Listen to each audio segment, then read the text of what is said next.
Assalamualaikum warahmatullahi wabarakatuh. Berjumpa lagi di channel Belajar Prestasi. Pada pertemuan kali ini kita akan belajar tentang teks eksplanasi. Materi ini kita jumpai pada pembelajaran Bahasa Indonesia kelas 11 SMA. Untuk lebih jelasnya, tonton terus video ini. Kita akan belajar tentang teks eksplanasi.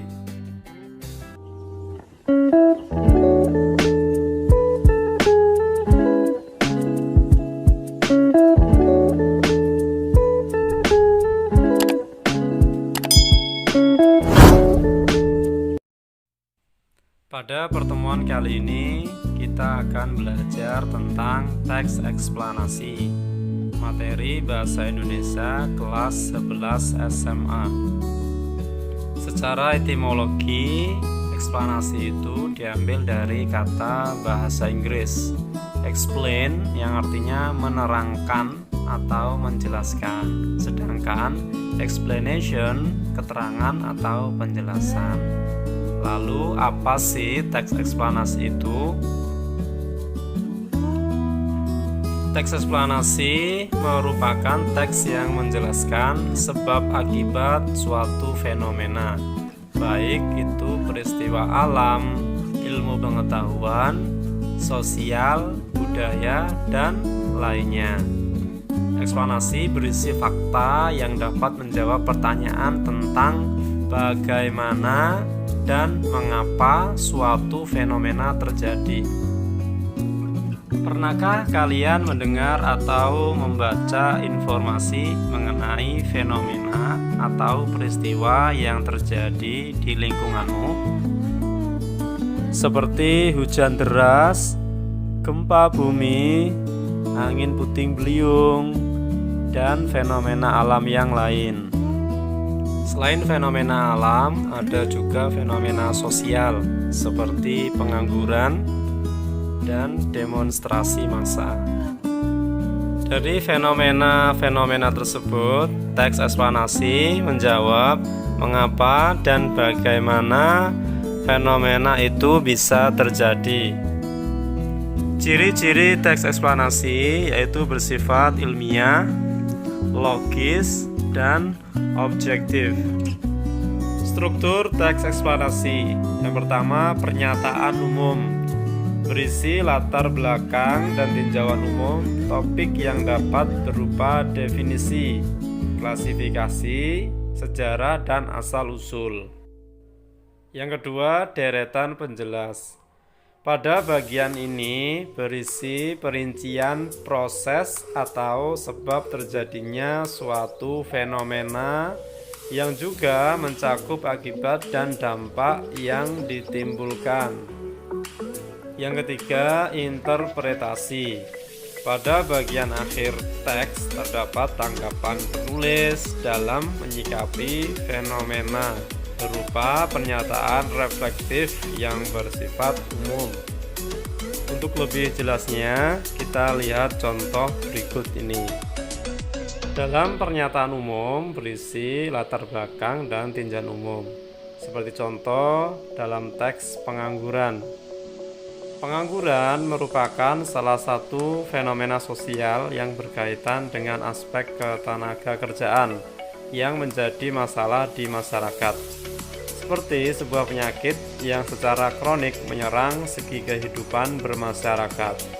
Sudah banyak formula penanganan yang diambil, namun permasalahan ini belum juga tuntas.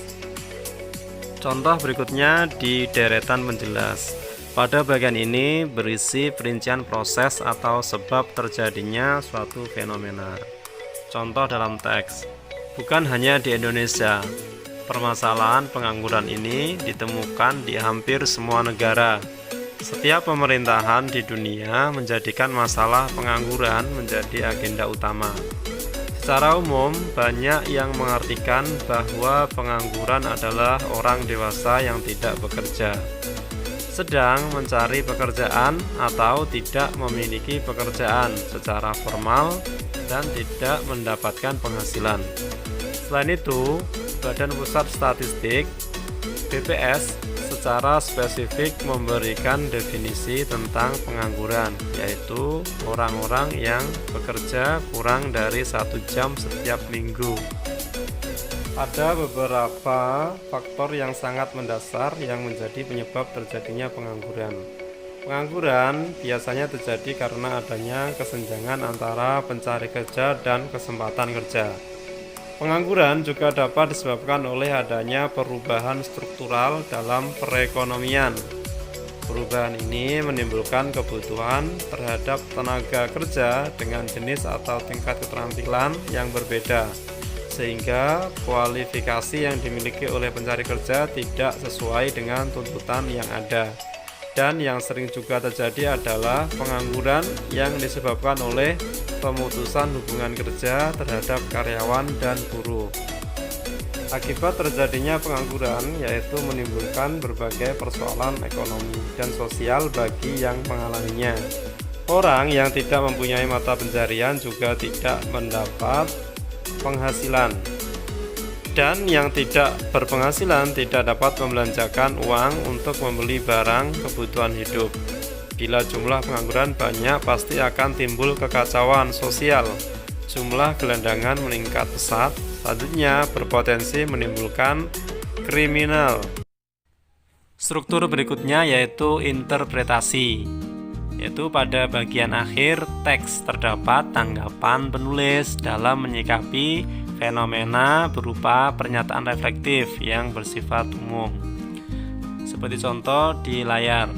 Dari seluruh uraian di atas, maka sudah jelas bahwa pengangguran adalah masalah besar yang harus segera dicarikan solusi. Langkah nyata yang dapat ditempuh adalah dengan memperbaiki kondisi lapangan kerja. Dengan semakin baiknya kondisi lapangan kerja, kekerasan sosial akibat pengangguran bisa dikurangi atau diatasi. Di samping itu, memperbaiki komposisi lulusan sarjana yang dihasilkan dan disesuaikan dengan kebutuhan pasar tenaga kerja. Langkah yang lebih baik lagi adalah jika kita mampu memberikan keterampilan yang memadai untuk mereka usia kerja, sehingga dapat menciptakan lapangan kerja sendiri. Semua langkah ini harus segera kita ambil agar masalah pengangguran segera terselesaikan. Oke, bagaimana adik-adik sudah memahami tentang struktur teks eksplanasi dari pernyataan umum, deretan penjelas, dan interpretasi? Jika ada pertanyaan, bisa komen di bawah video. Untuk berikutnya kita mempelajari kaidah kebahasaan teks eksplanasi. Yang pertama, pembahasan topik lebih fokus pada hal-hal yang bersifat umum atau generik, sifatnya umum, tidak pribadi atau individual. Yang kedua, dalam menulisannya harus menggunakan istilah-istilah yang ilmiah yang dapat dibuktikan kebenarannya. Yang ketiga, penulisannya banyak menggunakan konjungsi kausal dan waktu. Contoh, sebelum, pertama, jika, kemudian, sehingga, dan lain-lain. Ciri kebahasaan teks eksplanasi. Yang pertama, konjungsi kausalitas, antara lain sebab, karena, oleh sebab itu, oleh karena itu, sehingga.